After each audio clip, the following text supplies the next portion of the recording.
Hi hello ನಮಸ್ಕಾರ, welcome back to another video. ಇವತ್ತಿನ ವಿಡಿಯೋಗೆ ಎಲ್ಲರಿಗೂ ಸ್ವಾಗತ ಸುಸ್ವಾಗತ. ಇವತ್ತಿನ ವಿಡಿಯೋಗೆ ಹೋಗಿಂತ ಮುಂಚೆ ಯಾರು ಸಬ್ಸ್ಕ್ರೈಬ್ ಮಾಡ್ಕೊಂಡಿಲ್ಲ ಸಬ್ಸ್ಕ್ರೈಬ್ ಮಾಡ್ಕೊಳ್ಳಿ, ಬೆಲ್ ಐಕಾನ್ ಕೂಡ ಕ್ಲಿಕ್ ಮಾಡಿ. ಇದ್ರ ಬಗ್ಗೆ ಏನು ಅನ್ಸುತ್ತೆ ಅನ್ನೋ ಅಂತನ್ನ ಕಾಮೆಂಟ್ ಮೂಲಕ ತಿಳಿಸಿ. ಇವತ್ತಿನ ವಿಡಿಯೋಗೆ ಹೋಗಿಂತ ಮುಂಚೆ ನಾನು ಫುಡ್ ರಿವ್ಯೂಸ್ನ ಸ್ಟಾರ್ಟ್ ಮಾಡಿದ್ದೀನಿ. ನಿಮ್ಗೆ ಏನು ಅನ್ಸುತ್ತೆ ಅನ್ನೋಂಥದ್ದನ್ನು ತಿಳಿಸ್ಕೊಡಿ. ಅದ್ರ ಬಗ್ಗೆ ನಾನು ಯೋಚನೆ ಮಾಡ್ತೀನಿ ಮುಂದಕ್ಕೆ ಮಾಡಬೇಕಾ ಮಾಡಬಾರ್ದು ಅಂತ. ಡೈರೆಕ್ಟಾಗಿ ವಿಡಿಯೋಗೆ ಹೋಗೋದಾದರೆ ಇವತ್ತು ಅಲ್ಲ, ಒಂದು 4 ದಿವಸದ ಬ್ಯಾಕು ಒಂದು ಅಪ್ಡೇಟ್ ಬಂತು ಬೆಂಗಳೂರು ಬುಲ್ಸ್ ಕಡೆಯಿಂದ. ಬಿಗ್ಗೆಸ್ಟ್ ಅಪ್ಡೇಟ್ ಅನ್ಕೊತೀನಿ ನನ್ನ ಪ್ರಕಾರ.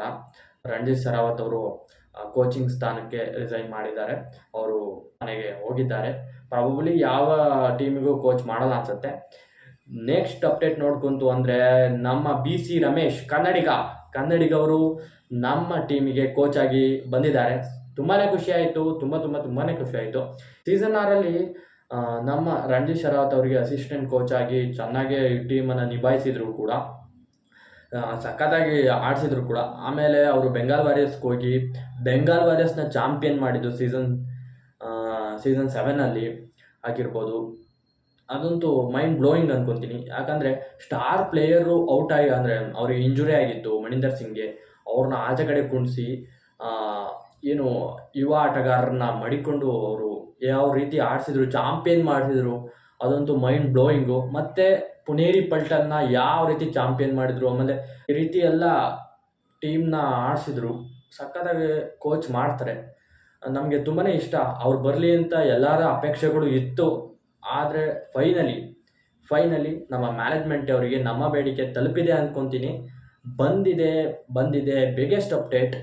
ಇದುವೇ ಬಿಗ್ಗೆಸ್ಟ್ ಅಪ್ಡೇಟ್. ಅವ್ರು ಬಂದರೆ ಅವರು ಒಂದು ಇಂಟರ್ವ್ಯೂನಲ್ಲಿ ಹೇಳ್ತಿದ್ರು ಟೀಮ್ನ ಚೇಂಜ್ ಮಾಡ್ತೀನಿ ಅಂತ. ಪ್ರದೀಪ್ ನರ್ವಾಲ್ ಬಗ್ಗೆ ಕೇಳಿದಾಗ ಅವರು ಆ ರೀತಿ ಉತ್ತರ ಕೊಟ್ಟರು. ಟೀಮ್ನ ನಾನು ರೀಸ್ಟ್ರಕ್ಚರ್ ಮಾಡ್ತೀನಿ, ಯುವ ಆಟಗಾರನ ಸೇರಿಸ್ತೀನಿ ಅಂತ. ತುಂಬಾ ಖುಷಿ ಕೊಡುತ್ತೆ ಈ ವಿಚಾರ. ಹೊಸೊಬ್ಬರಿಗೆ ಅವರಿಗೆ ಚಾನ್ಸ್ ಸಿಗುತ್ತೆ. ಆಮೇಲೆ ಅವರು ದೊಡ್ಡ ಆಟಗಾರರಿಗೆ ಆ್ಯಟಿಟ್ಯೂಡ್ ಇರುತ್ತೆ ಅಂತ ಇಂಡೈರೆಕ್ಟಾಗಿ ಹೇಳಿದರು. ಅದೆಲ್ಲೋ ಅಂತ ಆಗ್ಬೋದು ಅಂತ ಅನಿಸುತ್ತೆ. ಬಟ್ ಪ್ರದೀಪ್ ನರ್ವಾಲ್ ಅವರ ಆಟ ಕಳಪೆ ಆಗಿತ್ತು, ತುಂಬಾ ಕಳಪೆ ಆಗಿತ್ತು. ನನಗಂತೂ ತುಂಬಾ ಇಷ್ಟ ಆಗಲಿಲ್ಲ. ಸೀಸನ್ 11 ಮುಗೀತು. ಅವರೇ ಹೇಳಿದ ಪ್ರಕಾರ ಸೀಸನ್ 11 ಮುಗೀತು. ಸೀಸನ್ 12 ನೋಡಿ ನಾನು ಟೀಮ್ನ ಕಟ್ತೀನಿ ಅಂತ ಹೇಳಿದ್ದಾರೆ. ನಮ್ಮ ಅಪೇಕ್ಷೆಯಂತೆ ನಡೆದಿದೆ. ಟೀಮು ಕೂಡ ಇನ್ನೂ ಭರ್ಜರಿಯಾಗಿ ಕಟ್ಟಲಿ, ಚೆನ್ನಾಗಿ ಆಡಲಿ ಅಂತ ನಾನು ಅಪೇಕ್ಷಿಸ್ತೀನಿ. ಮುಂದಿನ ಕಬಡ್ಡಿ ಅಪ್ಡೇಟ್ಗಳನ್ನು ಹಿಂಗೆ ಕೊಡ್ತಾ ಹೋಗ್ತೀನಿ. ನೀವು ಅದಕ್ಕೋಸ್ಕರ ನನ್ನ ಫಾಲೋ ಮಾಡಿಲ್ಲ ಫಾಲೋ ಮಾಡ್ಕೊಳ್ಳಿ. ಇನ್ಸ್ಟಾಗ್ರಾಮಲ್ಲಿ ಕೂಡ ನನ್ನ ಪೇಜ್ ಇದೆ, MB Bro 144 ಅಂತ. ಯೂಟ್ಯೂಬ್ನಲ್ಲೂ MB Bro ಕನ್ನಡ ಸಬ್ಸ್ಕ್ರೈಬ್ ಮಾಡ್ಕೊಳ್ಳಿ. ಬೆಲ್ ಐಕಾನ್ ಕೂಡ ಕ್ಲಿಕ್ ಮಾಡಿ. ಏನನ್ಸುತ್ತೆ ಅನ್ನೋದನ್ನ ಕಮೆಂಟ್ ಮೂಲಕ ತಿಳಿಸ್ಕೊಡಿ. ಆ್ಯಸ್ ಯೂಶುವಲ್ ಮತ್ತೆ ಸಿಗೋಣ ಇನ್ನೊಂದು ವಿಡಿಯೋ ಜೊತೆ. ಬಾಯ್.